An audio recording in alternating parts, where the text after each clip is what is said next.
40 साल तक गुरुदेव के साथ रहे, कभी सिर उठा के बात नहीं कही आचार्य श्री से।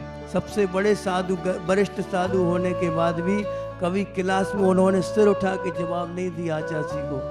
कितने ही पूछा कुछ भी, लेकिन सिर उठा के कभी नजर नहीं मिलाई गुरु जी से आमने सामने। ऐसा उनका वैभव था, ऐसी उनकी ख्याति आज भी प्रसिद्ध है।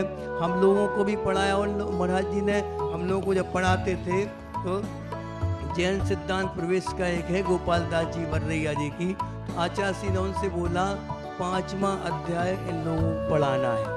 हम लोग नए दीक्षित मुनिराज थे, 24 महाराज जी रामटेक में 2013। हम महाराज जी के साथ 2 साल रहने का स्वर्णिम अवसर मिला 13 और 14 में। 14 में महाराज जी का विदिशा से हमारे सामने ही विहार हुआ था, नया संघ बना था। उसके लिए आचार्य श्री ने कितनी बार उनको मनाया, आचार्य पद ग्रहण करने के लिए कितनी बार उनको आचार्य श्री ने मनाया, इमोशनली ब्लैकमेल किया। आचार्य श्री जैसे मनाने वाले और उन जैसे नहीं मानने वाले हमने कभी नहीं देखे आज तक। आज तो होड़ लगी है आचार्य पद के लिए, लेकिन उस समय की बात है जब एक महाराज जी ने कभी भी स्वीकृति नहीं दी। जैसे आचार्य श्री को ज्ञान सागर जी ने मनाया था ना, ऐसे कई बार उनको आचार्य श्री ने आचार्य पद के लिए मनाया।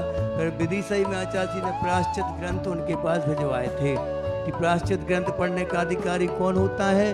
वही होता जो संघ की बागडोर संभाल सके, जिसके कंधे इतने मजबूत हों कि जिनशासन रूपी रथ को जो आगे बढ़ा सके। ऐसे मजबूत कंधों को धारण करने वाले हमारे नवीन आचार्य कौन है?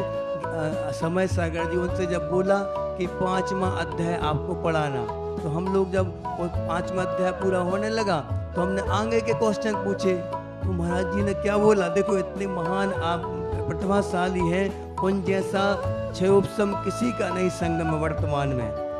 कई लोग हैं आचार्य श्री के शिष्य हैं, लेकिन उन जैसा क्षयोपम, उन जैसा ज्ञान का प्रकाश किसी को दिखता नहीं। तो फिर उन्होंने क्या बोला? उन्होंने बोला कि इससे ज़्यादा नहीं पढ़ा सकते। क्यों महाराज जी, आपको आता है, सब कुछ आता है? उन्होंने कहा आचार्य श्री ने इतना ही बोला है बस। क्या बोला? आचार्य श्री ने हमसे 5वां अध्याय पढ़ाने के लिए बोला था, उसके अलावा आप उनसे पूछ लो, वो बोलेंगे हमसे तो हम पढ़ाएंगे। जितना हमसे बोला जाएगा उतना हम शब्द सा पालन करेंगे।